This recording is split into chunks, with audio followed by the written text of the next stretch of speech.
ఎలక్షన్లో గెలుపు మాట పక్కన పెట్టి ఉమ్మడి జిల్లాల ఎంపీ అభ్యర్థులు గుంటూరు మిర్చిలాగా యమ సౌండ్ గురు నేతల ఆస్తులు కోట్లలో అయినా సింపుల్ అండ్ సాఫ్ట్గా ప్రజలకు చేరువలో.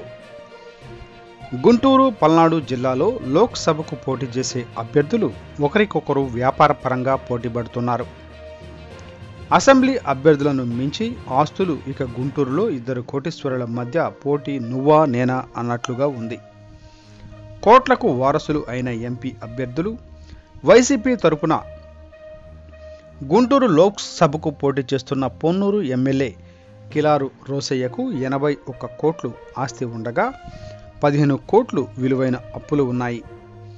5.5 కోట్ల విలువైన బాండ్లు షేర్లు ఉండగా 3 కోట్ల పర్సనల్ లోన్ అమౌంట్ ఉంది. మొత్తం చరాస్తుల విలువ 12 కోట్లు ఉంది. అలాగే 4 కోట్లు విలువైన వ్యవసాయ భూములు ఉండగా 30 కోట్లు విలువైన ఇళ్ల స్థలాలు ఉన్నాయి.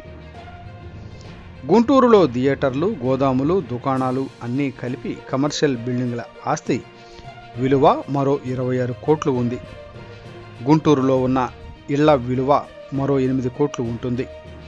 మొత్తం స్థిరాస్తుల విలువ 70 కోట్లు ఉంది. అలాగే వివిధ బ్యాంకుల నుంచి తీసుకున్న అప్పు 15 కోట్లుగా ఉంది. ఆయనపై పోటీ పడుతున్న తెలుగుదేశం అభ్యర్థి ప్రవాసాంధ్రుడు పెమ్మసాని చంద్రశేఖర్ సైతం కోట్లకు పడగలెత్తినవాడే. ఆయన తొలిసారి ఎన్నికల్లో పోటీ పడుతుండటంతో ఆయన ఆస్తుల వివరాలు తెలియలేదు. పల్నాడు జిల్లాలోనే మరో లోక్సభ నియోజకవర్గం నరసరావుపేట నుంచి తెలుగుదేశం అభ్యర్థిగా పోటీ పడుతున్న సిట్టింగ్ ఎంపీ లావు శ్రీకృష్ణదేవరాయలు విజ్ఞాన్ విద్యా సంస్థల పేరిట తెలుగు రాష్ట్రాల్లో యూనివర్సిటీలు, ఇంజనీరింగ్ కళాశాలలు ఉన్నాయి. ఆయన పేరిట 17 కోట్లు విలువైన ఆస్తులు ఉండగా 1 కోటి రూపాయల విలువైన అప్పులు ఉన్నాయి. బ్యాంకులో డిపాజిట్లు, బాండ్లు రూపేణా 3 కోట్ల 68 లక్షల విలువైన ఆస్తులు ఉండగా 1 కోటి రూపాయల విలువైన వ్యవసాయ భూమి, 10 కోట్ల విలువైన ఫ్లాట్లు, మరో 3.5 కోట్ల విలువైన ఇళ్ళు ఉన్నాయి. మొత్తం స్థిరాస్తుల విలువ 14 కోట్ల వరకు ఉంది. ఇక లావు శ్రీకృష్ణదేవరాయలపై పోటీ పడుతున్న వైసీపీ ఎమ్మెల్యే అనిల్ కుమార్ యాదవ్కు 6 కోట్ల విలువైన ఆస్తులు ఉండగా 1 కోటి రూపాయల అప్పు ఉంది. బ్యాంకులో డిపాజిట్లు, పర్సనల్ లోన్లు, బంగారం, వాహనాలు అన్నీ కలిపి 2 కోట్ల 80 లక్షల చరాస్తులు ఉండగా వ్యవసాయ భూమి, ప్లాట్లు కలిపి 3 కోట్ల విలువ ఉంది. వివిధ బ్యాంకుల నుంచి తీసుకున్న అప్పు మరో 1 కోటి రూపాయల వరకు ఉంది.